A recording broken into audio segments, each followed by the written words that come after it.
Galera das abelhas, aquele tipo de vídeo que eu gosto muito de fazer com o seguinte tema: respondendo dúvidas que vocês me mandam aqui no canal. Vamos pro vídeo.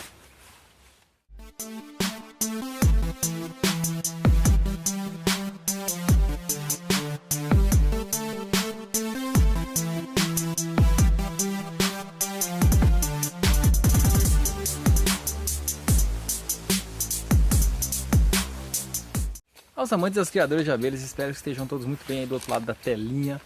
Vídeo de respondendo dúvidas que vocês me mandam. Peguei algumas dúvidas que vocês deixaram nos comentários aí. Lembrando que sempre mandem as dúvidas, porque eu gosto muito de responder em vídeo, porque atende uma grande maioria aí para estar tirando as suas dúvidas. Vamos lá para a primeira dúvida.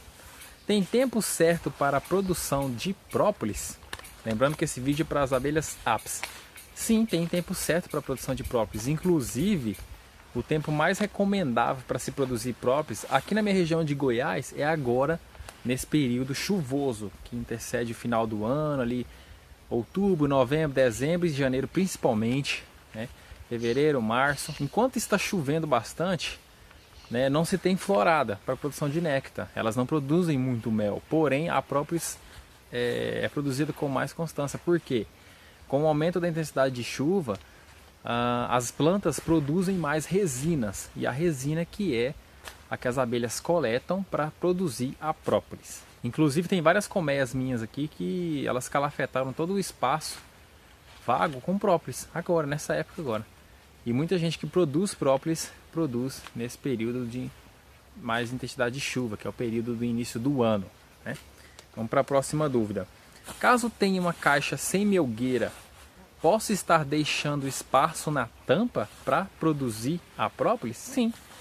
Caso você não tenha melgueira ou se não um sobreninho que tenha a fresta para elas preencherem com a própolis, né, que tem um espaço ali adequado para isso, vocês podem estar deixando um espaço entre a tampa e o ninho, caso não tenha melgueira. Vocês colocam lá uma ripinha, né, um pedacinho de toco de 1 centímetro ou 2 centímetros no máximo, nos 4 cantos da caixa, e elas vão preencher o espaço que fica com própolis. E depois vocês passam retirando essa própolis a cada semana. Vocês retiram as tiras de própolis e vai guardando, né? Assim que for inteirando meio a 1 quilo ou mais, vocês podem produzir a loção, né, em deriva dessa própolis, ou extrato em composição da própolis, ou vocês podem estar vendendo aí a própolis natura, a própolis bruta. Respondendo agora uma dúvida que um seguidor me mandou, já tem até um tempo que ele me mandou essa dúvida, mas é uma dúvida em tal consequência que acontece muito nessa época agora de muita chuva, de início do ano, que não se tem muita florada na natureza. Bom, Guilherme, quais são as principais técnicas de manejo em uma revisão de colmeia, né? Tratando das abelhas apis. Aqui nós perdemos mais de 10 enxames, capturava e depois de 10 dias ou mais eles iam embora, né? Alguns enxames ficaram nas caixas, mas não tinha alimento e nem cria. O que poderia estar acontecendo? Eu sempre gosto de mencionar para vocês que nesse período de entre safra, ou no período que está faltando florada na natureza, é de fundamental importância alimentar os enxames. E alimentar com o quê? Alimentação artificial, a base líquida, que é o xarope estimulante, água, açúcar e mel, ou alimentar com alimento proteico à base sólido, que é a pasta feito com pólen e mel, ou feito com leite de soja, e entre outros tipos de alimentos que tenha para as abelhas. O parceirão Thiago Nunes, do canal TNA Nunes, grande abraço para você, Thiagão. Ele estava conversando comigo ontem, que publicou um vídeo sobre alimentação para as abelhas, alimentação líquida. Eu também fiz um vídeo sobre alimentação, coloquei no canal mostrando como que eu alimento aqui na minha região, e ele fez um vídeo mostrando como que ele alimenta na região dele, o que ajuda bastante vocês aí estar aprendendo cada vez mais. Inclusive os nossos vídeos sobre alimentação para as abelhas estará no final deste vídeo. Então ele esteve falando comigo que recebeu comentários de pessoas ainda falando que o alimento que a gente coloca, vocês estão vendo aí no vídeo, que o alimento que a gente coloca para as abelhas nesse período agora, elas vão armazenar e vai contaminar o mel.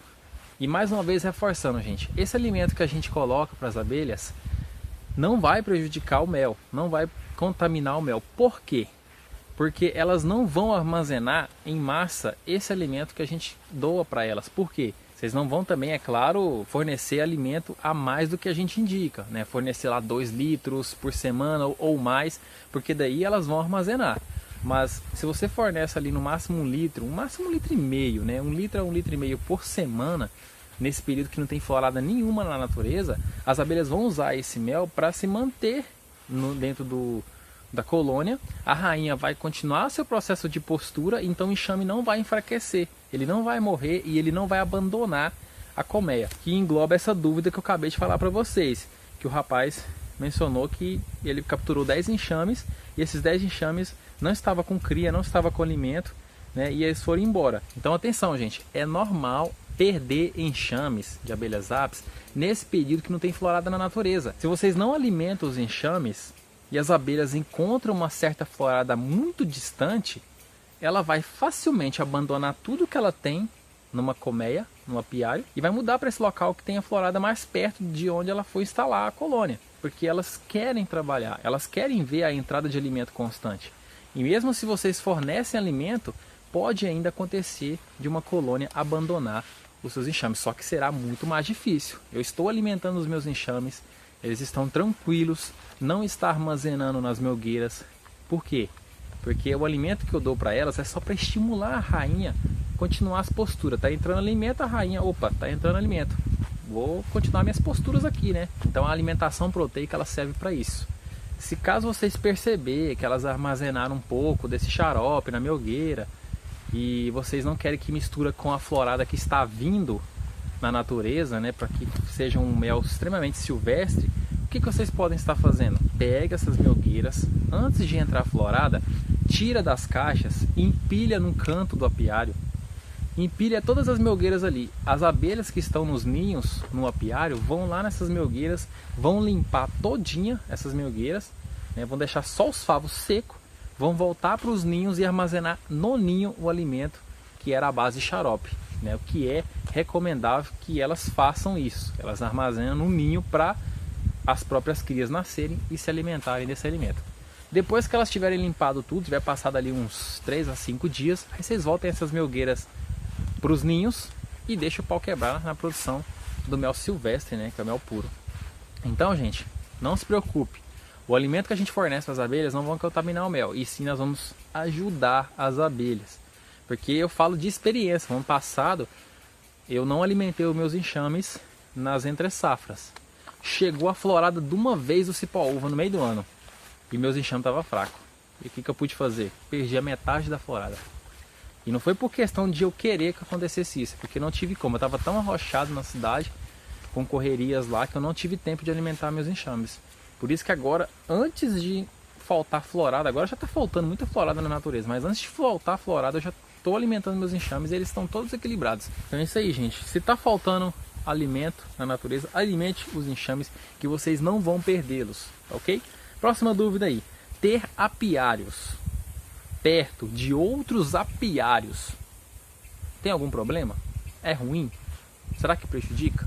Esse é o tipo de dúvida que a gente tem que levar muito em consideração, gente. Se você quer instalar um apiário, instala um apiário no canto e não certificou se tem outro apiário em volta, o que vai acontecer? Você e nem o outro produtor vai produzir mel. Por quê? Quando você instala um apiário em um local, você já vai competir com as abelhas da natureza. Aqui na minha região tem abelha demais na natureza, nas reservas que tem. Muita abelha mesmo. E eu já estou competindo com essas abelhas. Minhas abelhas já estão competindo com elas quando tem florada. Só que a vantagem é que as abelhas que estão na natureza não dá conta do tanto de florada que dá, né? Então as abelhas do apiário entram em cima.